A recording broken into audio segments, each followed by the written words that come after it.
Horas, selamat pagi bagi kita semua. Sebelum kita mendengarkan firman Tuhan, marilah kita berdoa. Kasih karunia dan damai sejahtera dari Allah Bapa dan dari anaknya Tuhan Yesus Kristus menyertai saudara sekalian. Amin. Firman Tuhan yang menjadi renungan bagi kita di hari ini, hari Rabu, diambil dari kitab 1 Petrus pasal 3 ayatnya yang ke-9.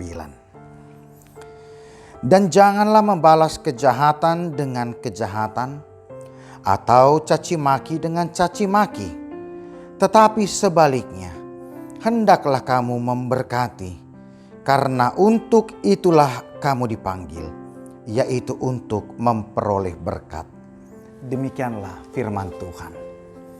Bapak Ibu yang terkasih, tidak jarang kita mendengar orang mengatakan tunggu pembalasanku, atau orang langsung memiliki nada yang tinggi menjawab orang lain ketika ada perkataan yang tidak berkenan kepadanya. Jadi engkau mau apa? Atau sampai orang mengatakan kita akan jumpa di Tanah Narara, kita akan berjumpa di Tanah Merah, yang akhirnya membawa sebuah kejahatan baru, yaitu perkelahian. Karena itu kita dipanggil pada hari ini untuk tidak membalas kejahatan dengan kejahatan atau caci maki dengan caci maki. Karena dengan kita melakukan pembalasan atas kejahatan dan caci maki orang lain, maka sesungguhnya kita juga ikut memelihara kejahatan itu terus di dalam dunia ini. Ia tidak akan pernah habis, karena orang akan saling membalas satu dengan yang lain. Ibarat sebuah film, maka film itu akan terus berlanjut dan berlanjut, karena orang akan melakukan pembalasan dan menunggu pembalasan orang lain lagi, melakukan pembalasan lagi, dan tidak akan ada selesainya, karena pembalasan tidak pernah berhenti. Tetapi kita dipanggil untuk melakukan kebaikan, melakukan kasih ketika kita menghadapi kejahatan atau caci maki dari orang lain. Maka ketika kita melakukan kasih, ketika kita melakukan kebaikan, ketika kita memberikan maaf kepada orang lain, maka kita sudah memutus satu mata rantai kejahatan di dalam dunia. Karena orang bijak juga mengatakan bahwa dunia ini senantiasa diisi oleh kejahatan yang merajalela. Oleh karena orang-orang yang baik, yang melakukan kasih, seringkali diam ketika kejahatan itu terjadi. Maka itu sesungguhnya dunia ini berisikan orang-orang baik. Tetapi ketika orang baik satu pun tidak ada kita temukan, maka jadilah satu-satunya orang baik itu di dalam dunia. Ini juga menjadi nasihat dari Rasul Paulus kepada jemaat Roma di dalam kitab Roma pasal 12 ayat 17 sampai 21, bahwa kejahatan itu adalah hak dari Tuhan, dan janganlah kita kalah oleh kejahatan, tetapi mengalahkan kejahatan dengan kebaikan.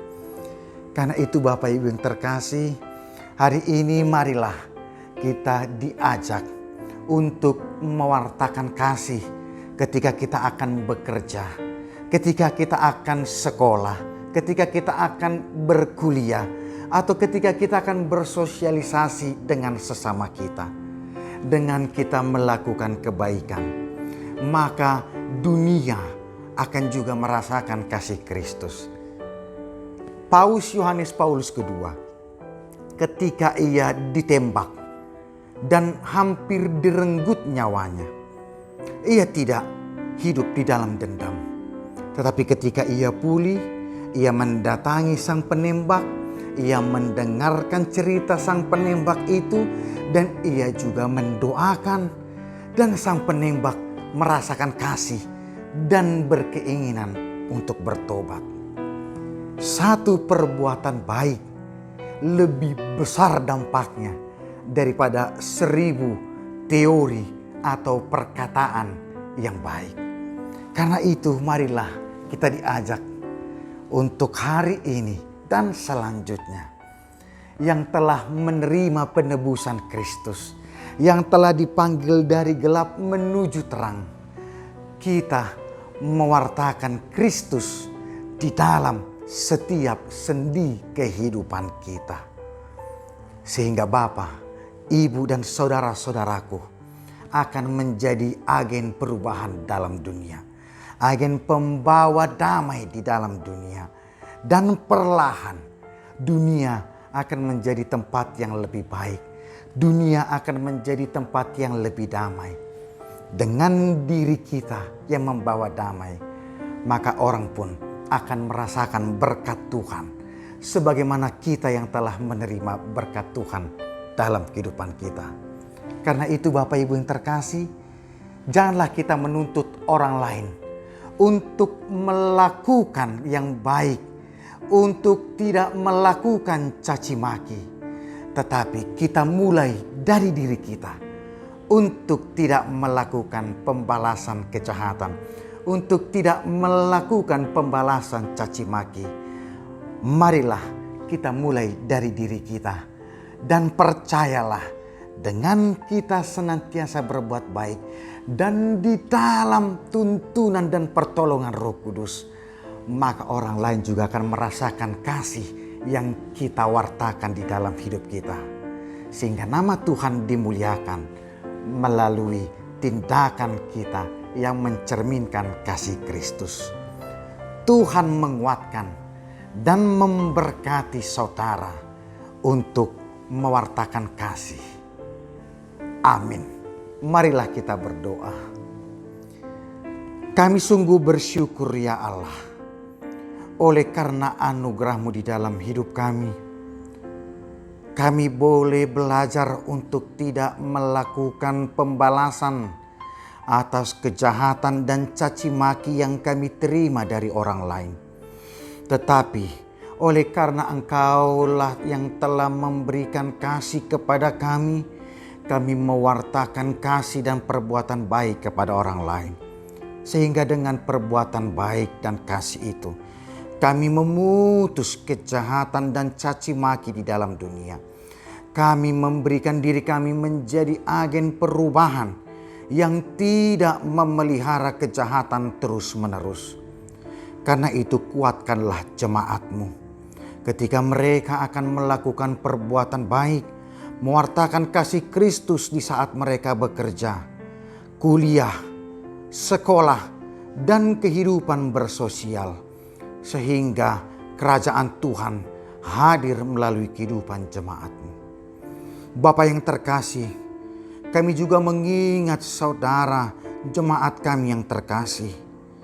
Ketika Engkau telah memanggil Nyonya Huta Barat Boru Siregar dan Nyonya Huta Galung Boru Rumah Horbo ke dalam hadirat Tuhan.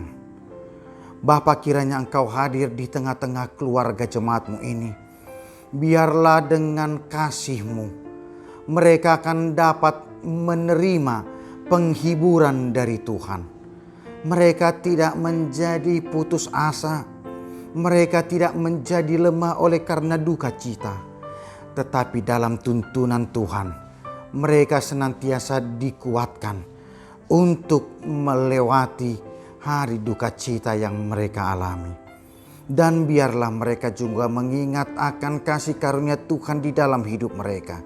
Dan itulah menjadi dasar mereka untuk senantiasa melanjutkan hidup di dalam kehendak Tuhan. Dan Engkau akan memuliakan mereka melalui kasih dan anugerah kepada mereka. Ya Bapa yang terkasih, biarlah seluruh jemaat-Mu yang menderita sakit hari ini, Tuhan kuatkan mereka di dalam menghadapi setiap proses perobatan sampai pemulihan. Biarlah mereka menghadapi dengan kesabaran dan pengharapan, sehingga ketika kesembuhan itu datang daripada Tuhan, mereka bersukacita dan juga ambil bagian mewartakan kasih Tuhan. Kami serahkan seluruh kehidupan jemaat-Mu ke dalam tangan pengasihan Tuhan.